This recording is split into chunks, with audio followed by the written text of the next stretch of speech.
Hey y'all, it's me back with another video. I probably should have did this before I started this video.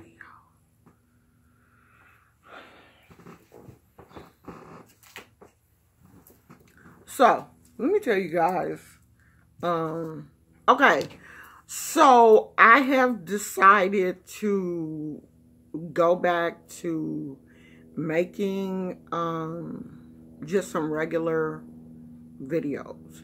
Of course, I'm not gonna stop doing the live videos, but I just want to make some regular videos also, because I want to. Okay, so now that we got that out the way, I don't know if I'm coming on live today or not, because I do have some other things that I have to finish up today, and if I get those done and I'm not really tired, then I will come back, but it'll probably be later on this evening. So I want to talk about spirit animals. So, you know, I have never really got into spirit animals, or really thought about like what my spirit animal is, or if I was even really interested in spirit animals until I started having feelings that, you know, octopus were part of my group of spirit animals. I believe that you can have more than one. I know that cats come to me. Cats have always been my familiar, and a lot of people who consider themselves witches or spirit women or whatever, a lot of them that I know love cats. I've always loved cats, but right now me and cats don't get along in the sinus cavity area, so I leave cats alone. Now, I told you guys that octopus are one of my spirit animals. I have been attracted to, like last year, year before last, I was, you know, making these octopus, and I was like, why octopus? Octopus and jellyfish. And I've always been attracted to jellyfish and didn't know why. So I think octopus and jellyfish are like my water spirit animals, because I think you have animals that you are attracted to that come from the water, on land, in the air, whatever. So one of my air spirit animals is a vulture. Now, the last time I went to my little witchy store, I noticed that they had some feathers in there.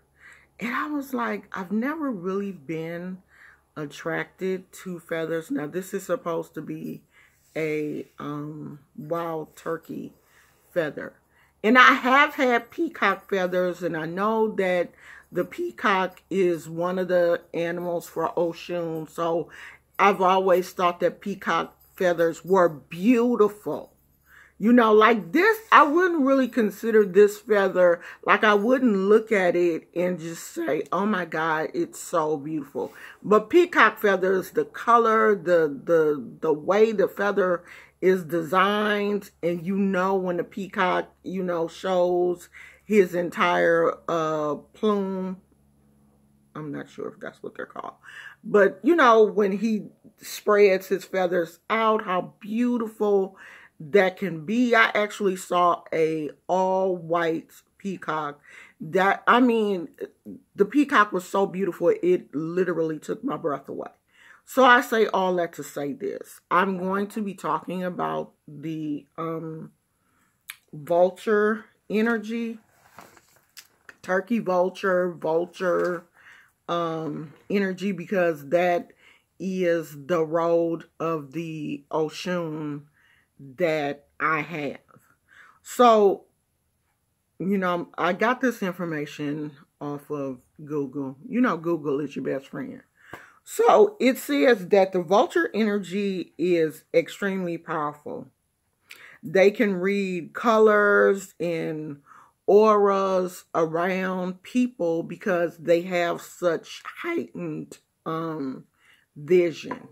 And I've always been able to, read people's energy, read their auras, see their auras plain as day, especially darker type auras. I see dark energy crystal clear. Like, if you have like dark energy around you, if you need to be cleaned because of that dark energy, I can just look at a person and basically see that darker type energy, where a lot of people either don't want to see that, or that's just not their thing. I mean, it's not my thing either. I don't do a whole lot of dark magic, but I can do it if I so choose. But it's not really my thing to hurt people, but I will if I have to. They are fiercely protective and have keen insight into most situations. And I really believe that that is me also. Like, I'm so protective of, my family. And when I say family, I don't mean just, my blood family. If I love you, I love you. You part of my family. You know what I mean? If I have accepted you into my fold, you are part of my family. My husband is my family. His family is my family. And I am extremely protective of them, especially, the kids that I love, my grandkids, my nieces and nephews. I'm extremely, extremely protective of them. Like, yeah, if you hurt somebody in my family, then yeah, I'm sorry. But you asked for that. Like, I don't go out, looking for trouble. But if you ask for that ass whooping, I'm going to give it to you. Okay? That's that. Once a vulture enters your life as a totem or guide, it will remain with you for life. And I believe that. I believe that this energy has been with me since I was a young girl, and I just didn't understand it. Didn't understand how to harness the energy, didn't know what the energy was, basically.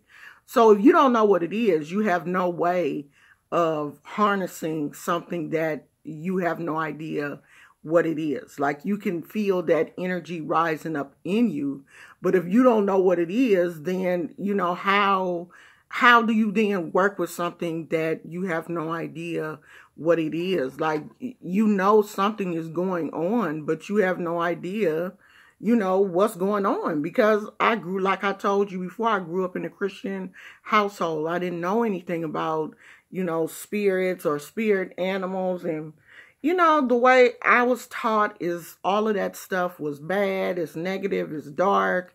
You going to hell. And I just thank God so much that those thoughts, are not in my brain. Christianity is, all religion is used in a certain way to control the people. They want you to believe that your power is limited. And when you get out of that limited power thinking is when you become an extremely powerful person. So the vulture can teach you patience. It can soar for hours high in the sky using the current of the air. So the vulture is not out there working to fly. You're not going to see a vulture out there just flapping his wings trying to fly. Like, you see the smaller birds having to put a lot of energy into their flight because they're so light. You know, the wind can carry their little butts away. But the vulture is not like that. The vulture is flying with the current of air. Extremely strong. That right there teaches you patience. And patience has always been one of those things that I have worked or struggled with. I've never had a whole lot of patience. I have in the past been one of those people that, you know, will jump into a situation before I really know everything that's going on, and then later on I have to sit back or either go back and apologize and, you know, I didn't mean to do all that, I'm sorry. But now I think the older that I get and the more wisdom that I'm able to retain, I know that some situations you have to just sit back and kind of see how things play out, or at least work on a strategy before you just jump into a situation. So, what is your totem animal? What is your spirit animal? And what have you learned from that animal? Do you believe in spirit animals? You know, what do you believe in? What is your belief?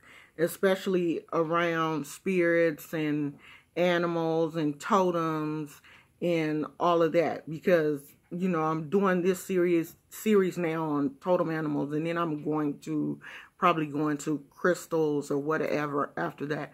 So what is your thought around the whole totem animal thing? Do you have one? What is yours? Do you believe in it? Do you not?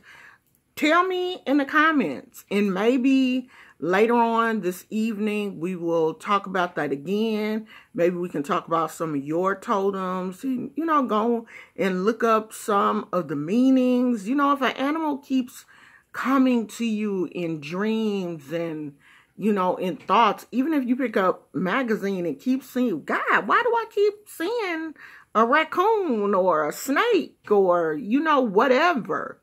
Maybe that is your message. Start looking at things, because I don't believe that, you know, they're coincidences. When we keep seeing the same thing over and over again, it's spirit going, hey, hey, hey. And sometimes we have to answer that, hey, okay, I see you. All right, so I will see you guys later this evening, maybe. If not, I'll see you tomorrow. I love you so much, and I will talk to you later. Bye.